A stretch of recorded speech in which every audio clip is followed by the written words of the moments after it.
Hi friends, welcome to the channel Annie's Lectures. Here we are going to discuss the topic a distributed system. We'll see what is the definition of a distributed system, what is the architecture of distributed system, applications of distributed system, and different objectives to construct a distributed system. First we will see what is the definition of a distributed system. A distributed system consists of collection of autonomous computers connected through a network and distribution middleware which enables computers to coordinate their activities and to share the resources of the systems so that users perceive the system as a single integrated computing facility. So that is a definition of a distributed system. We'll see the explanation of this particular definition. So here, say for example, I have a computer which has the ability to receive only the limited requests from this client machine. When this request goes on higher from this end user, I am going to add more computers in this system by interconnecting through a network. So here, this is one of the network. It is one of the network. The network can be a local area network or it can be a wide area network. So if this network is a local area network, we can make use of fiber optic cable. If it is a wide area network, then we can make use of satellite as a communication medium. So this is the architecture of a distributed system. Here each devices are independent computers and they have their own processors and memories. So there is no shared memories between the system. There is no shared memories. So they can communicate by passing messages through the network. So all the computers, they can communicate with each other by passing messages in this system. And by making use of a middleware software, we can coordinate the activities of the systems. Okay, so that is the definition of a distributed system. We will see this architecture and very clear. So here I have an architecture of a distributed system. So here I have three different computers, computer 1, computer 2 and computer 3. So all these three different computers are independent computers and they have interconnected in a network. The network can be a local or wide area network and have different applications or being executed in each computers, and I have different operating systems in different computers. All these operating systems are local operating systems in each computers, and I have a middleware. So there is a distributed system layer. So this software can support to coordinate the functionalities of the distributed system. So here Java, RMI, CodeBar and XML are some of these middleware softwares. So these softwares can support to coordinate the functionalities of different computers in this distributed system. So here each computers are independent computers and they can communicate by passing messages through this network.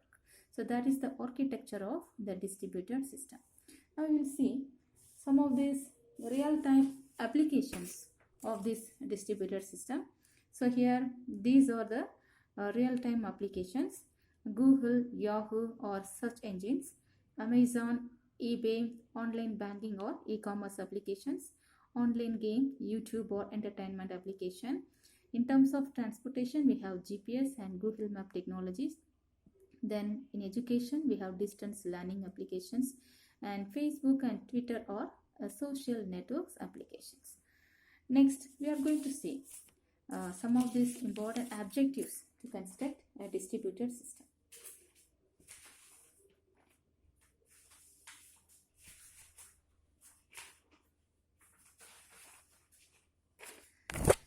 So here these are the objectives to construct a distributed system.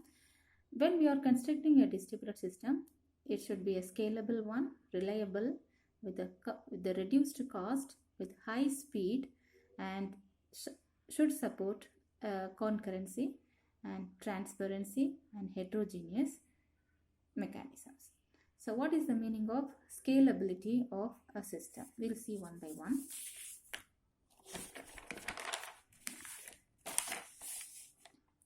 So scalability is nothing but, suppose if I have a system, if I have a distributed system architecture which has a number of computers interconnected in this network. Say for example, at a time I have 3 different computers interconnected. So if the request goes on higher from this end user, I'm going to extend the network and I'm going to add more systems in this particular architecture. So internet is a real-time example for the scalability of the distributed system. So here this particular configuration has n number of computers. Whenever the request, we are getting more requesters, we are just extending the network and we are adding new computers in these networks. So that is all about the scalability of the system. A system should be a scalable one. Next one, what is the meaning of reliability? If one of the system in this architecture has been failed, the workload of the system has to be replaced to some other system in this architecture. So in that case, the system still remains reliable to the end user. Third one, in terms of cost and speed. Say for example, I have 4 computers in this architecture. Let us assume that each computer has the capability to execute. One computer can execute 1000 micro instructions per second. Suppose if I have some 100 systems, then I can execute 1 lakh micro instructions per second at a time. So here the entire system is represented as a single system. It is represented as a single system to the end user. So here it is very expensive to construct a supercomputer has the capability of executing 1 million micro instructions per second. So instead of that, we can construct a distributed system with least cost and high speed mechanism. So that is the idea of constructing a distributed system with the reduced cost and high speed.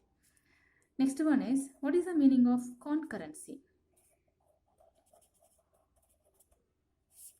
Concurrency is nothing but, say for example, I have a shared resource. Say for example, it is a printer or it is a database server. So I'm going to access the shared resource to this entire system.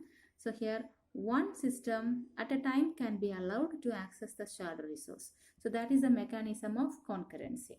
So concurrency is nothing but how this shared resource can be accessed by each devices one at a time is allowed. So that is the concept of concurrency. Next one, what is the meaning of transparency? Transparency is nothing but, here I have number of devices. We are just going to hide the physical distribution of the system to the end user. End user need not to know how these resources can be accessed, what is the method of accessing the shared resource, where is the location of the resource, how this reliability is maintained, how this security is implemented. So all these information should be hidden from this end user. So that is the idea of transparency. So this is one of the challenges when we are constructing a distributed system. Next one is heterogeneous.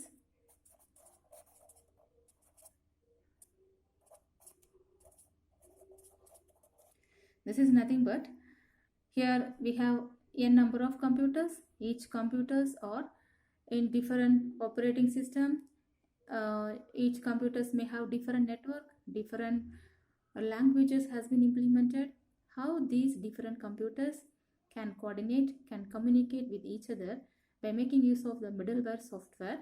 So that is one of the concept behind heterogeneous. So this is also one of the important challenge to be considered when we are constructing a distributed systems. So these are the number of important objectives to construct a distributed system architecture.